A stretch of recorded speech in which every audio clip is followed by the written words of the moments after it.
Hey guys, welcome to April 27th. I don't know, day 7,000 of quarantine or approximately thereof.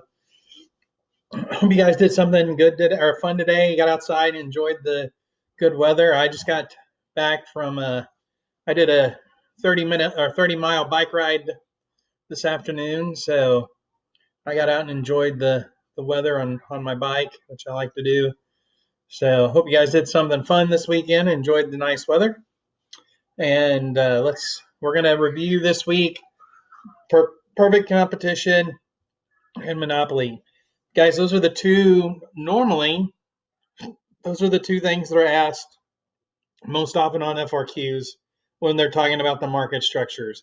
Most of the questions are monopoly or FRQ. And remember, guys, you can look up ACDC economics, all the micro topics. Just go to acdcecon.com/FRQ-topics. Monopoly 14 times. Allocative efficiency and deadweight loss. That's going to be monopolies and if they're efficient or not. Perfect competition. Supply and demand. Guys, these are the things they really like to ask the most. Price floors and ceilings. Okay, so that's why I gave you a price floor and ceiling question. I'm going to give you a practice perfect competition FRQ, and I'm going to give you a monopoly FRQ on Wednesday, and then we'll do monopoly and monopolistic and oligopoly next Monday. Wednesday, which is the seniors' last day, we will look at anything else from micro. And guys, I know 6th is your last day, and you're not going to be responsible for like attendance or assignments or anything, but I'm still going to be going through reviewing stuff. So please do go ahead and check in and review stuff. And then on May 19th, I'm going to do a big long micro review. Anything, we'll be here. You guys pop in, ask anything you want to ask. I'm going to invite everybody to come in at one time. We have all 60 of us here. Just have a big review session before the micro exam on May 20th. And then after the micro exam, we'll do the same thing for macro. Or you actually could do it. You guys, just let me know. Send me a message. I'll do a little poll to see which works better. If you guys want to review the 19th, the night before, that will work better because a lot of you will have tests on the 20th or the 21st. But I can probably do review sessions in the morning of the 20th for the micro test that afternoon also, and then review sessions for macro the evening of the 20th and the day of the afternoon morning of the 21st. But so we're going to keep reviewing. Seniors, you won't be responsible for the attendance checks and all that after May 6th, right? All right, so first off, let's go over the supply and demand FRQ that I gave you guys the other day. This was the 2017 or 18 one. I don't remember the exact year, but I am going to put it in as a 10-point unassisted quiz grade. So calculate the total producer surplus at equilibrium. So if we're at equilibrium, that means the price is $20 and they're going to sell 20 goods. Remember, producer surplus is the area below this. So it's this triangle. There were some producers that would have been willing to take less than $20 and they got 20. So that's the producer surplus. So how do you calculate producer surplus? You find the area of this triangle. So height is 20, base is 20. Remember, the area of a triangle is 1/2 base times height. So it's going to be 1/2 of 20 times 20. So 10 times 20. So the producer surplus in this question was $200. Okay. If they calculate, and then the next part, if the government sets a price floor of $16, so the price floor is here, is by twos, 12, 14, 16. Okay, so the price floor, remember the price floor is the minimum price that the government wants the producer to get. So if I put a price floor below equilibrium, that does nothing to change the market. So they're going to be charging, the producer's going to charge $20. So remember, a price floor is you feel like the government feels like equilibrium is not a high enough price for the producer. So the question says, if the government says a price floor of $16, will there be a surplus, shortage, or neither? Explain your answer. Neither. The market will stay at equilibrium because an effective price floor has to be above equilibrium, as long as you have something along those lines. Okay. C, if the government imposes a price ceiling of $12, will there be a surplus, shortage, or neither? So the price ceiling of 12 is right here. So that's, remember, our price ceiling is the maximum price. So the government has decided equilibrium is too high. So they're going to set a price of $12. So at $12, the supply will be 12, the demand will be 24. So there will be a surplus. And then you would explain the price ceiling is below equilibrium, creating more demand than there is supply at that price. And then the part D, the last part, if the output is restricted to 10 units, so the government just comes in and tells the producer 10 units is the most you can make. Remember, the deadweight loss is from the point of production to what the original equilibrium should be, and then up to the point of production on the demand curve. So this triangle right here is the deadweight loss. So for this market, if the government restricted production to 10 units, there would be a giant deadweight loss. And then you just calculate, you find the area of that triangle. So this triangle is a base of 10 and a height of 30. So 30 times 5. So there'd be a deadweight loss in the market of $150. All right, so that's the answer for the quiz question. All right, so today we're going to look at perfect competition. And here is the perfect competition market. So remember, you have the market on the left, you have the firm on the right. And whatever the price in the market is, that's the price the firm has to accept. So right now the price is $5 in the market. So every firm in this market has to charge $5. Remember, perfect competition means every good is exactly the same and one person can't charge more for theirs than anyone else because everything's identical. Remember, perfect competition in the long run, it's going to end up at zero. It's going to end up at normal profit, which is zero economic profit. The price will be where the ATC and the marginal cost curve all intersect. Remember, the marginal cost is kind of like a Nike swoosh, and then the demand is this price where it comes over. So this would be marginal revenue equals demand equals price. Right? Average variable cost, remember where that intersects the marginal cost. So at $6 or at just above $2 at an output of 6, that's the shutdown point. If the price goes below this point, this firm would shut down. Right? So then remember what happens in perfect competition. If the price is below the average total cost, firms will leave, so the supply will decrease, bringing the price back up to normal profit. If demand increases and the firm is making extra profit, they're above they're actually earning economic profit, more firms will enter the market, which will make the price come down. Because remember, the key characteristic of perfect competition is there's no barriers to entry or exit. So there's nothing to keep firms from coming in and out of the market. That's why they always end up in the long run equilibrium. All right, and I will post the ACDC explanation of perfect competition also. But just remember, these are firms that they have no control over the price that's in the market. They have to accept whatever the price is. All right. Oh, shoot. All right, guys. So remember perfect competition. Where'd it go?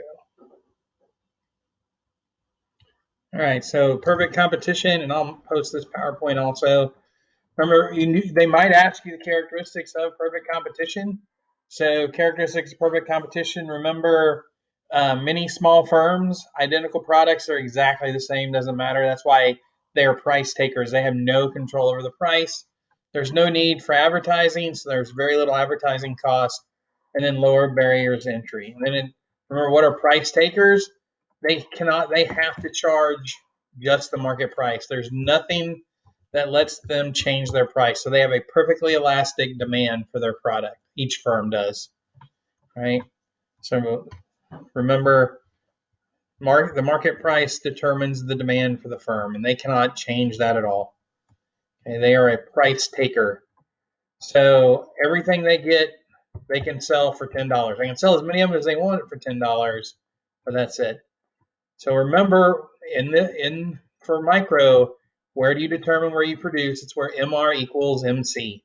So when I put the marginal cost curve in here, that is where we maximize profit. Right, so it's just explaining. Remember the profit maximizing rule: MR equals MC. You have to remember that. Where marginal revenue equals marginal cost, that's where you're going to produce in this market, in any of the markets except for oligopoly. Right, so you're going to produce here. So right here in this particular one, this firm would be earning economic profit. And then the question might say, what will happen? Well, in the long run, since they're making profit, more firms will enter the market. So there will be more firms, there will be more supply, which drops the price back to the long run equilibrium. How do you calculate profit? Remember, it's everything above where ATC intersects all the way up to the price. So this shows you how to calculate all that. And then I will make sure and share all of this with you guys again. Shutdown rule is average variable cost. The price goes below the average variable cost, the firm will shut down. All right. So that is margin. That is perfect competition. All right. So I'm going to post this question. This is your attendance question, and I'm also going to put in some practice multiple choice questions with perfect competition, because we can understand the multiple choice questions. Even though they're doing free response on the test, you should be able to understand what's going on. All right, and then we're going to look at one released question to work together. I'm going to work through it right here, and you guys, I'll share the question with you, and you can pause the video, answer it, and then see if you got it right. Okay, so make sure you pause it if you want to work on it. But we're going to look at the 2015 AP Micro pre-response question. So, all right, and it was question number 1, was the perfectly competitive market. Okay, so a typical profit maximizing firm in a perfectly competitive cost industry, perfectly competitive constant cost industry, is earning a positive economic profit. So that tells you that the price is above their average total cost, right? So question A, is the market price greater than, less than, or equal to the firm's price? Explain. They're earning positive economic profit, so that tells you that the price they're getting to charge is greater than their price. So it's going to be greater than, and explain they're earning positive economic profit. So the price is higher than what it would normally be. Then it says draw the correctly labeled side-by-side graph for both the market and a typical firm and show each of the following. Okay, and then we'll look at the graph in a minute, but you'll draw them side by side. So you'll have your market on the left-hand side, the firm on the right-hand side, and then you label everything that it asks you to label, and shade what it asks you to shade, right? So we'll come back to that, but look at question C. If one firm in the market were to raise its price, what will happen to its total revenue? Explain. Remember, perfect competition, they are price takers. A firm cannot raise their price. So if a firm raised the price, their revenue would go to zero. And then you would explain why. Why would their revenue go to zero? No one's going to pay the higher price for their product when every other company is selling the same exact product for a lower price. So their revenue will go to zero. D, suppose the market is in long run equilibrium and the government decides to give a lump sum subsidy to each firm producing in the industry. So they're at their long run equilibrium. That means everyone's earning normal profit. They're doing what they should do. And the government says, we're going to give you a subsidy. Indicate whether each of the following will increase, decrease, or remain the same. The firm's quantity in the short run. Explain. Market price and quantity in the long run. Explain. They're already at their long run equilibrium. They are a price taker. So if they get a subsidy, does that change anything in the market? That's what the question is asking you. Okay. So let's look at the graph here because that will help us with the lump sum. So this is how you would have drawn the side by side. You have your market, your firm showing economic profit. So the current revenue, marginal revenue, the current spot where MR equals MC is above their average total cost curve. And then it said to shade the company's cost. You find where the total, you go down from MR equals MC till you hit the total cost curve and over to the price. That box is the cost of the company. So everything above that, this little rectangle is profit.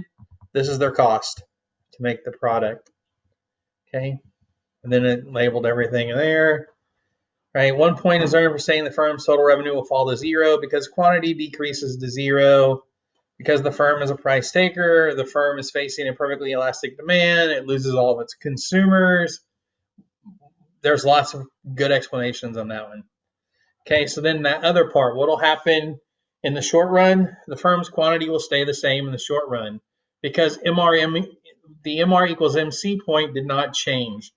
The lump sum subsidy had no effect on marginal revenue and marginal cost. It only changes the fixed cost. Remember, if the government wants to influence a business, it's either got to be a per unit subsidy or a per unit tax if they're trying to decrease production. Lump sum doesn't change anything. Okay. And then the next part said what will happen in the long run. 1 point is earned for stating the market price will decrease and the quantity will increase. And then you're explaining it is the positive profits lead to an entry of new firms that will increase the industry supply. Right? But the lump sum subsidy itself didn't do anything to change the market. Right? So guys, please go to the ACDC or just type in ACDC micro FRQ topics.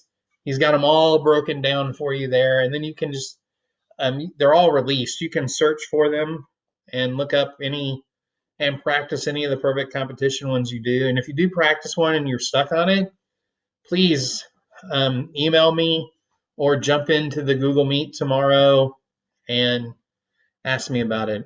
Okay. So just work on perfect competition today. Also on the note, I gave you guys your micro study guide. Let's see here, it's micro exam review. This is the one that has blank copy and then filled in. Unit 1, you guys can redo Unit 1 if you want. You don't have to. So we've already done it like twice, right? Unit 3, perfect competition, and then all the other rules, like cost of production. We're looking at perfect competition today. We'll do all the other costs and all that later on, but just look at the graphing perfect competition, firm making a loss, firm in the long run. Okay, and then we'll do monopolies on Wednesday, and then next Monday we'll do monopolistic competition and oligopoly. And guys, remember oligopoly is game theory, and a lot of you like game theory, I know. So I'm going to share all the PowerPoints that go along with perfect competition also. So you'll have all those to look at. And make sure you do the attendance check tomorrow. And then I will give you guys some multiple choice questions to work on that I will give you the answers in the video on Wednesday. And those will just be turned in for like a homework grade. All right. Hope all of you enjoyed your weekend and hope to see some of you tomorrow. Bye.